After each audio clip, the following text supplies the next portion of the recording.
Olá, muito boa noite, sejam bem-vindos a mais um live. Hoje vamos falar sobre causas de infertilidade, é o terceiro live que vamos fazer. O primeiro foi sobre fertilidade e infertilidade, o segundo foi sobre como estudar a fertilidade e o terceiro, que é o de hoje, vão ser as causas de fertilidade. Só para rever quem já me tem acompanhado nos outros lives, é dividido em duas fases. Uma primeira fase são mais ou menos 15, 20 minutos em que vou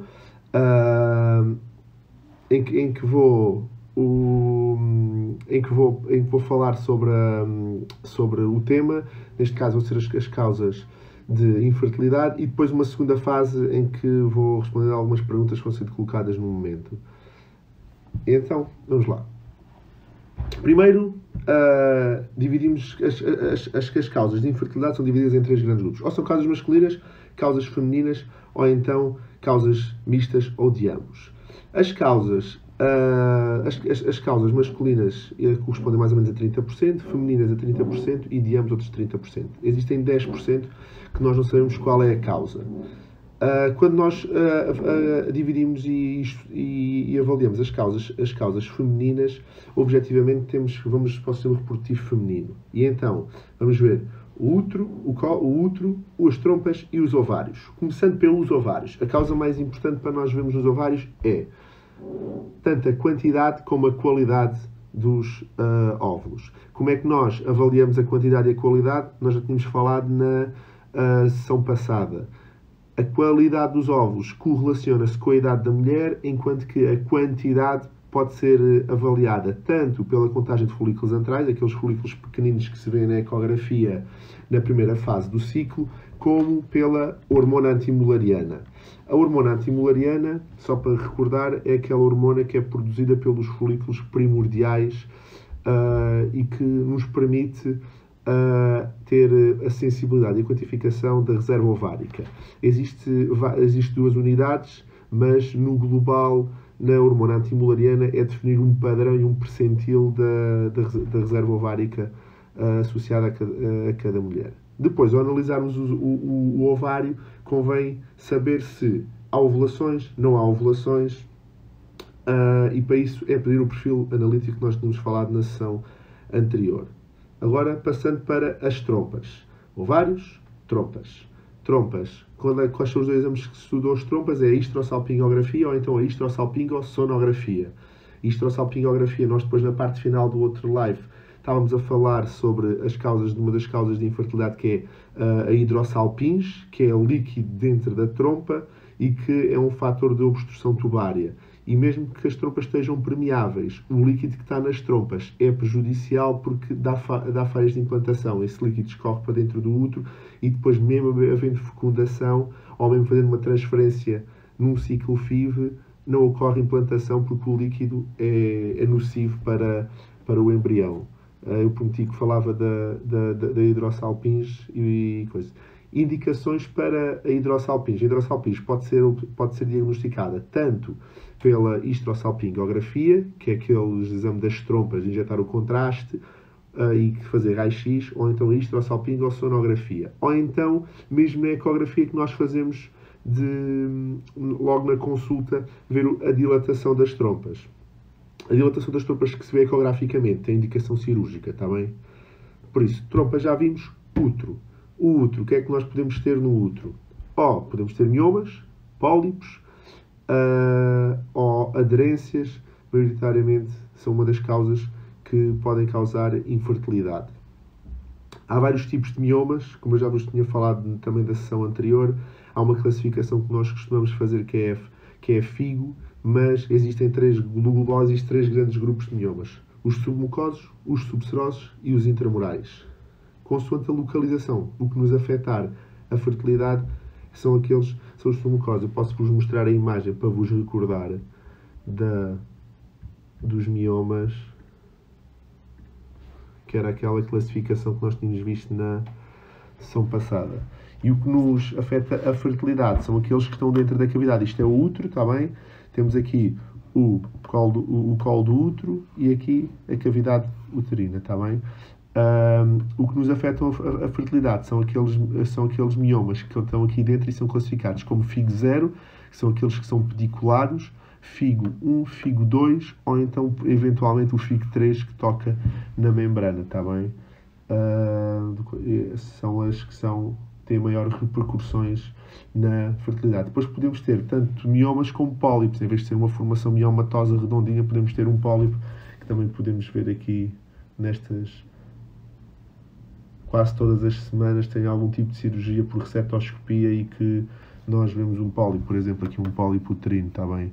As cinéquias que eu também falei há pouco são estas aqui deste lado, está bem?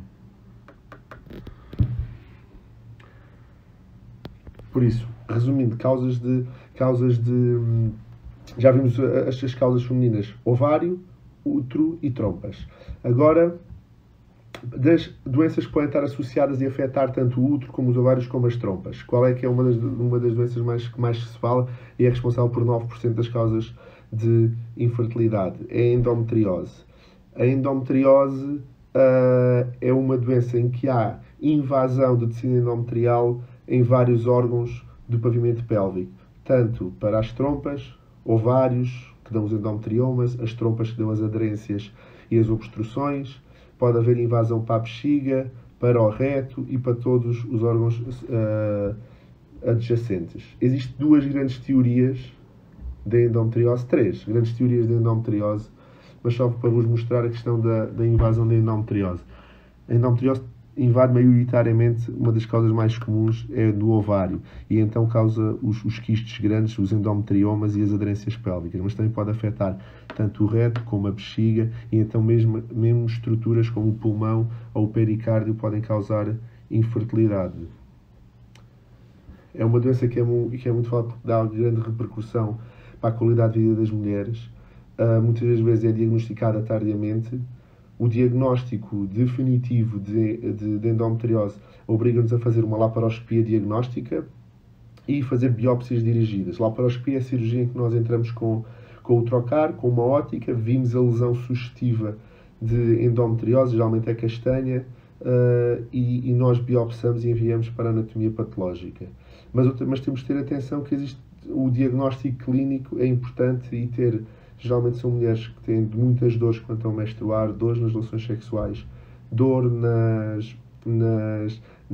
quando vão evacuar, urinar, e têm algum tipo de dor durante o fora do ciclo, está bem?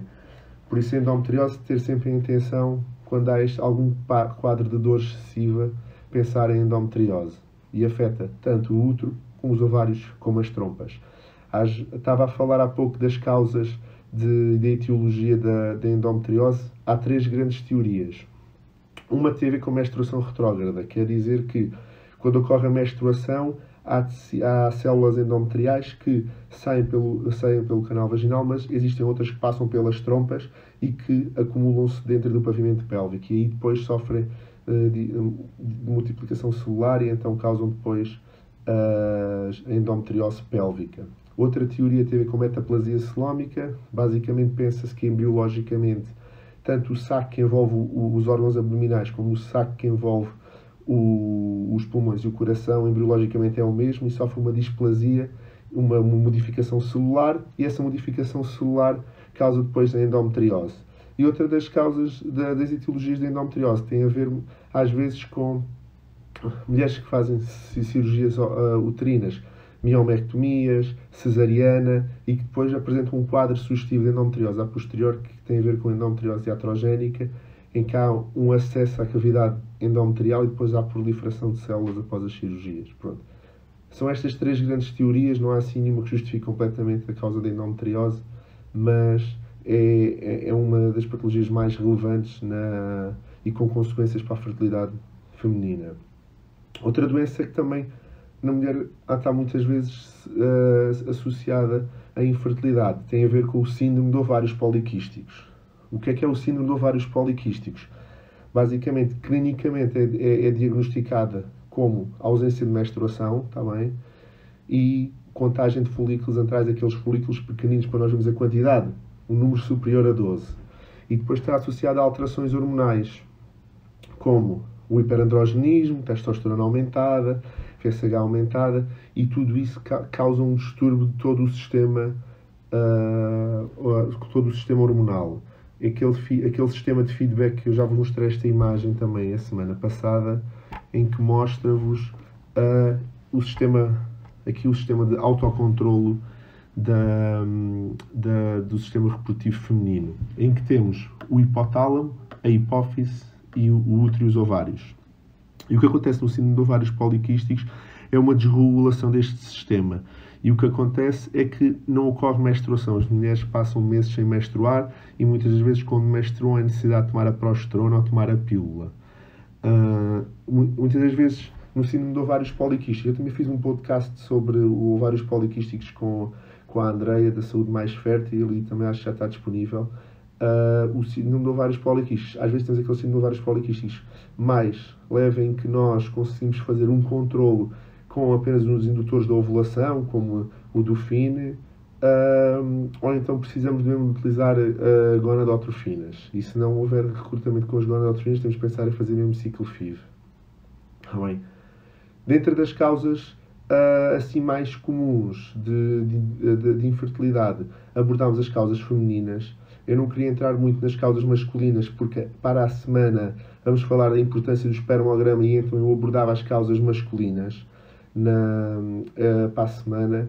E o que eu queria falar mais um bocadinho antes de nós entrarmos na parte das perguntas era, e não hoje me perguntaram, tinha a ver com as causas de infertilidade associada a abortos de repetição. Pronto. Define-se aborto de repetição com um a mais dois abortos, dois ou mais abortos de repetição consecutivos, e nós temos que pensar tanto em causas, basicamente temos que pensar em múltiplas causas, mas são em três. Causas estruturais, em que temos que ver bem a cavidade uterina, fazer histeroscopia, ressonância magnética, causas genéticas e causas imunológicas. Dentro das causas genéticas, convém pedirmos o cariótipo, saber se não existe nenhuma mutação no casal. E o cariótipo aos dois, não é só a mulher, pedir ao homem e à mulher o cariótipo, e saber se existe alguma deleção, inversão, que justifique os abortos de repetição, e fazer o estudo das trombofilias. O estudo das trombofilias são múltiplas análises, inclusive também análises genéticas, mas há uma das análises que está associada à autoimunidade, que é o síndrome de anticorpos antifosfolipídios. Não sei se já ouviram falar desse tema ou não, mas é muito prevalente dentro das trombofilias. Convém nós descartarmos a existência de trombofilias, porque às vezes basta nós fazermos o tratamento e fazermos uma terapêutica adjuvante com enoxaparina e aspirina, e consegue-se controlar e tratar as causas de abortos de repetição, está bem? Às vezes, outras vezes não conseguimos saber as causas, mas maioritariamente das vezes conseguimos. Agora, 15 minutos, deixava-vos agora as questões que têm sobre o tema, e focando-nos mais nas causas de infertilidade. Deixa-me só... Vou começando no início, está bem?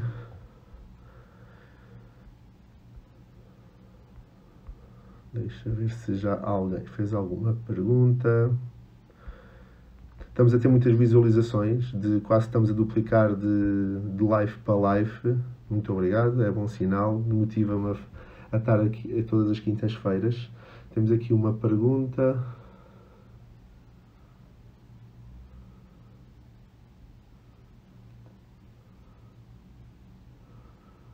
Pronto.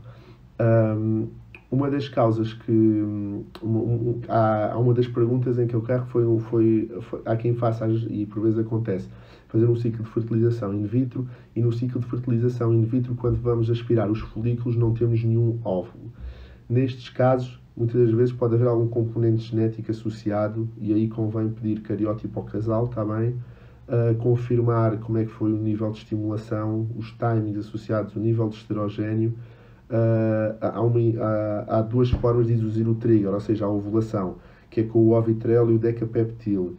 Às vezes pode haver um erro na administração e nos timings da administração, por isso convém rever um bocadinho o protocolo que foi feito, ver se foi tudo administrado às horas certas, e se for tudo descartado, pedir um estudo genético, está bem? E descartar que não existe nenhuma doença genética que justifique a ausência de óvulos dentro dos folículos. Pronto, há uma pergunta também relativamente à endometriose, que tem a ver com se todas as doenças que têm endometriose têm que ser operadas. Antigamente éramos muito mais invasivos e operávamos muitas vezes a endometriose e fazíamos laparoscopias diagnósticas. A ESC, que é a Sociedade Europeia de Reprodução Humana, emitiu uns consensos sobre a endometriose há 2 anos, em que recomenda apenas operar quando houver ou clinicamente significativo, ou seja, aquelas mulheres em que têm muita dor todos os dias, têm quistos muito grandes, se a clínica é muito exuberante, aí operar e para essencialmente melhorar a qualidade de vida da mulher. Para os tratamentos FIV, se nós tivermos apenas um endometrioma de 2 centímetros, está bem, mais vale não fazer a cirurgia, planear o ciclo de fertilização e puncionarmos. Existe, quando se faz a punção folicular, ter a intenção em não puncionar o quisto, porque ao puncionar um endometrioma existe maior risco de infecção, está bem? Convém fazer alguns cuidados e ter atenção relativamente a isso, está bem?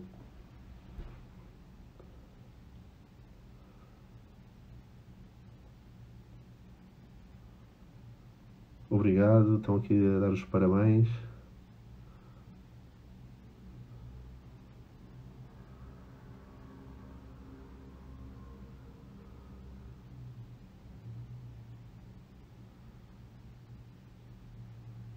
Há aqui um estudo sobre as trombofilias, ou seja, se devia ser considerado análise do estudo das trombofilias logo nas análises pré-natal. O que é que são análises pré-natal?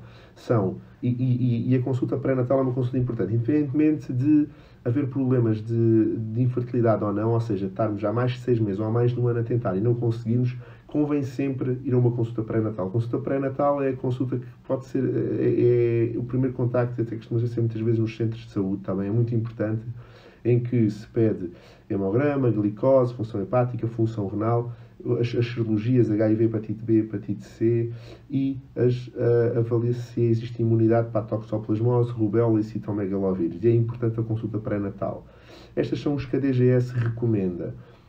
À partidas, fazer um estudo completo das trombofilias num casal sem história de abortos, sem infertilidade, não está recomendado, está bem? Agora, o que acontece muitas vezes é que quando recorrem a um centro de infertilidade, nós muitas das vezes, perante a história, suspeitamos de trombofilia e pedimos logo apenas com um aborto, está bem? Mas fazer à partida em todos os casais, ser um método de rastreio pré-natal, fazer o estudo das trombofilias, não está recomendado, e a própria DGS tem uma NOC, que é uma norma de orientação clínica, e isso não está contemplado, está bem? Mas claro que se suspeitam, faz. Ainda por cima o estudo das trombofilias, para quem às vezes não tem seguros de saúde, são estudos genéticos, né? Às vezes nem sequer são comparticipados e também são caros fazer todo o painel analítico.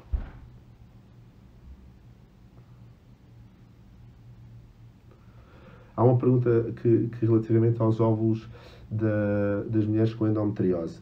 Eu acho que, como tenho agora feito algumas, não sei se eu fiz também um podcast com Saúde Mais Fértil, com a Andreia, em que falei sobre isso. Em que na endometriose, e eu depois vai haver mais para a frente, eu agora faço estes lives, depois vai haver uns lives, um conjunto de lives sobre tratamentos, e depois vamos estar meia hora dedicados a cada doença de infertilidade. Mas a qualidade dos óvulos nas mulheres com endometriose é pior do que nas mulheres sem endometriose. E para além de termos uma qualidade dos óvulos piores, temos uma receptividade também pior. Se nós fizermos uma biópsia uterina em mulheres sem endometriose versus mulheres com endometriose, existem uns fatores de ligação embrionária e de interação embrião-endométrio que não existem nas mulheres com endometriose. E sabemos que os óvulos nas mulheres com endometriose têm pior taxa de fecundação. Mas é com aqueles óvulos que temos que trabalhar, e o ideal é termos um maior número de óvulos para podermos, em um laboratório, conseguir ter mais embriões. Mas, efetivamente, temos pior qualidade. Antigamente fazia ciclos de agonistas para todas as mulheres com endometriose, agora já se viu que pode-se fazer ciclos de antagonistas. Não sei, estou a entrar com um novo parte que é ciclos agonistas e antagonistas, não sei se já alguém... Quem já fez tratamentos de fertilização sabe o que são, mas basicamente são dois grandes grupos de tratamentos. Uns que são os ciclos longos e outros que são os ciclos curtos. E havia a sensibilidade que quem fizesse um ciclo longo na endometriose tinha melhores resultados. Foram saídas várias publicações e isto já não existe, e pode-se fazer ciclos curtos em mulheres com endometriose que viram nos resultados, está bem?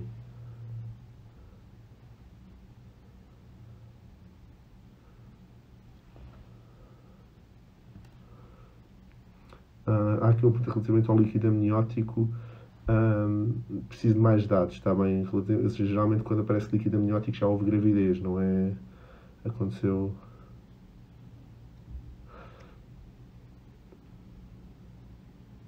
Deixar aqui uma pergunta que é: semana passada algumas cirurgias podiam dificultar. Semana passada.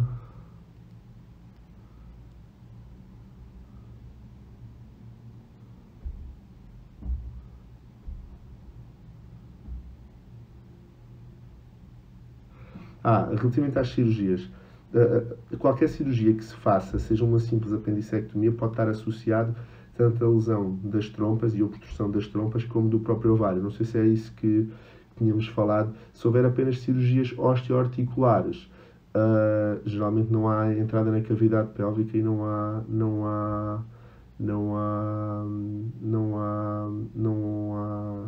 relevância.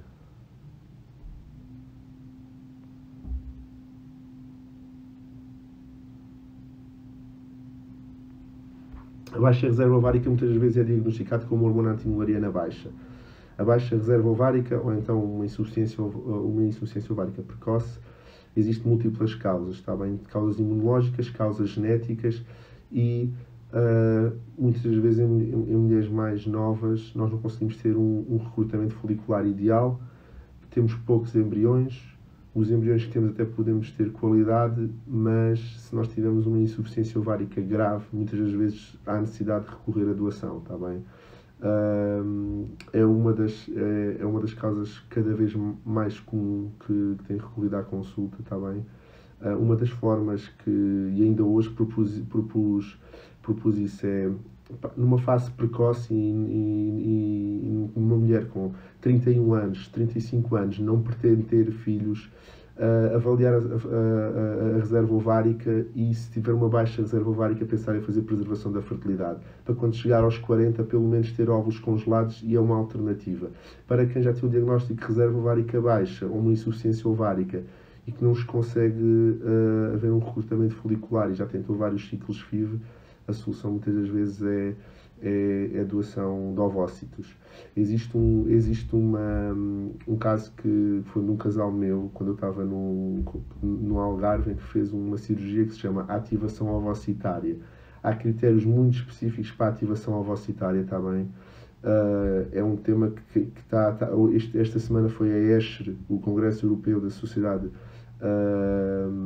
Europeia de Medicina da Reprodução, e houve vários temas relativamente à ativação ovocitária. É um tema que no futuro talvez traga-nos alguma solução, mas o que consiste basicamente retiramos o córtex do ovário, colocamos o córtex do ovário dentro do meio de cultura e reativa os folículos adormecidos, e depois volta-se a reimplantar.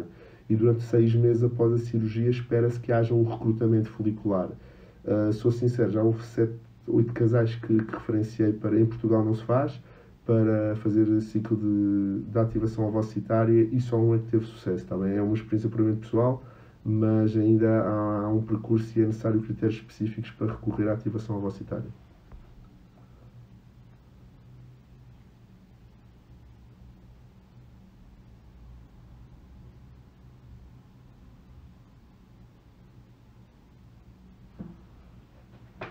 Há aqui uma pergunta relativamente a congelar os ovos nos doentes com endometriose. É analisar caso a caso, está bem? Não é ver a reserva ovárica, ver o potencial reprodutivo, hormona antimulariana, mas à partida da endometriose e fazer preservação da fertilidade com 20 anos, convém avaliar individualmente, está bem? Não...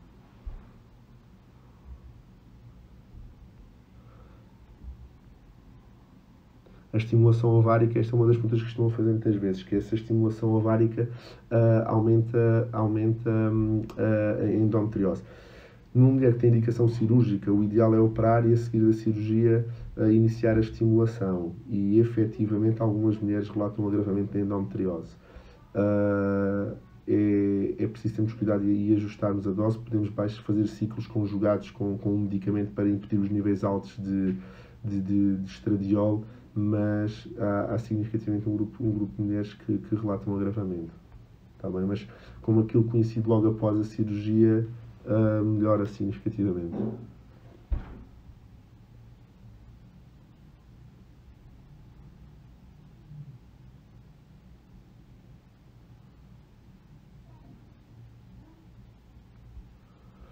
Há outra pergunta relativamente aqui que tem a ver com o estudo não é do líquido amniótico, mas é do embrião, no estudo das trombofilias. Saber porque é que está a acontecer. O ideal é, nos abortos de repetição, termos um resultado genético porque do produto de concepção, está bem?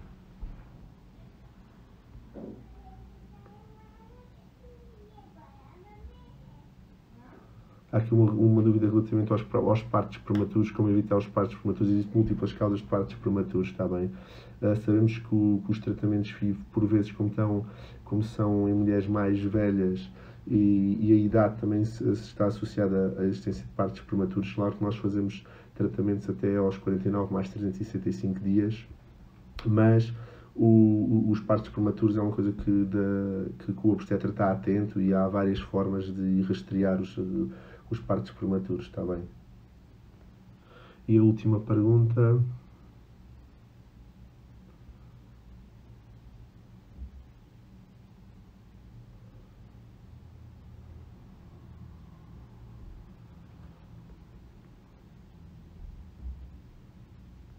É dar os parabéns, obrigado.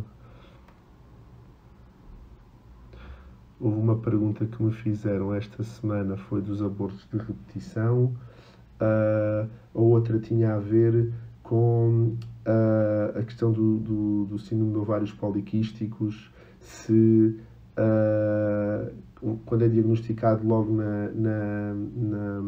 no início da adolescência, se há necessidade de fazer mais alguma coisa, ou se tem que estar receio se vou ser fértil ou não. Muitas vezes, no síndrome de ovários poliquísticos, nós conjugamos a ovulação e corrigimos o problema em si, conseguimos resolver o problema, está bem? Mas não quero que seja um critério de ansiedade para as mulheres em que com 20, 22, 23 anos vão ao ginecologista ter um padrão multifolicular, não menstruam apenas com a pílula, e aí convém tranquilizá-las e dizer que maioritariamente não há problema, está bem? E pronto. Mais uma vez, obrigado pela presença, está bem? Se precisarem de alguma coisa, já sabem, enviem mensagens, estão todas as redes sociais, Facebook, Instagram, estou disponível, e já sabem, vivam vida com mais fertilidade. Para a semana, temos a importância do espermograma, está bem? Alguma dúvidas? Disponham. Obrigado por estarem presentes e boa noite.